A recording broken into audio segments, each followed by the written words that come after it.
گانے کے طرز پہ نعت پڑھنا گناہ ہے؟ جی ہاں بالکل گناہ ہے، مذاق ہے نعت کے ساتھ، یہ نعت رسول کے ساتھ بدترین مذاق ہے، استہزاء ہے کہ آپ جو ناجائز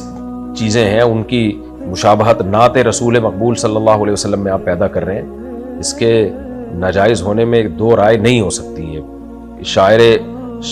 اللہ کے ساتھ ایک نوعیت کا ایک بدترین مذاق ہے یہ۔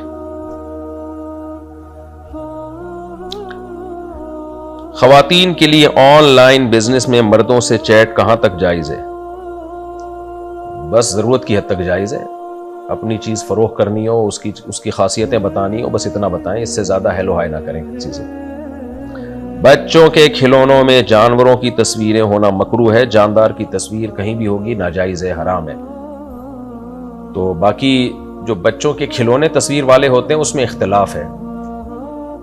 جو کچھ ائمہ کہتے ہیں کہ چھوٹے بچیاں، بچے لڑکے کا نہیں، بچیاں جو ہے نا ان کے لیے گڑیا کی اجازت دی ہے امام احمد بن حنبل رحمہ اللہ تعالیٰ نے،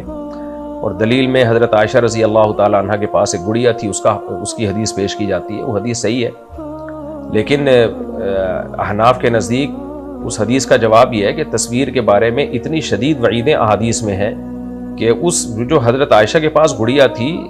اس کے بارے میں ہمیں نہیں ملتا کہ اس کی تصویر تھی یا نہیں تھی، واضح تھی، ہو سکتا ہے اس کے نقوش مٹے ہوئے ہوں۔ بعض دفعہ گڑیا کے چہرے کے نقوش، جیسے ہم بھی اپنی بچیوں کے لیے کوئی گڑیا خریدتے ہیں تو اس کے چہرے مٹا دیتے ہیں، نقوش مٹا دیتا ہوں میں، یا اس کو جلا دیتے ہیں اس کے آنکھ ناک کو، تاکہ یا مٹا دیتے ہیں، کسی بھی طریقے سے آپ مٹا دیں، تو اس کے بارے میں ہمیں نہیں ملتا کہ وہ پراپر گڑیا اس کا چہرہ واضح تھا یا نہیں تھا۔ اور ظاہر ہے اس زمانے میں تو ویسے بھی بہت ہی سادہ پن تھا لوگوں میں، اتنی ایسے کھلونے نہیں تھے جیسے آج پورے انسانوں کے پتلے بنے ہوئے کھلونے ہوتے ہیں۔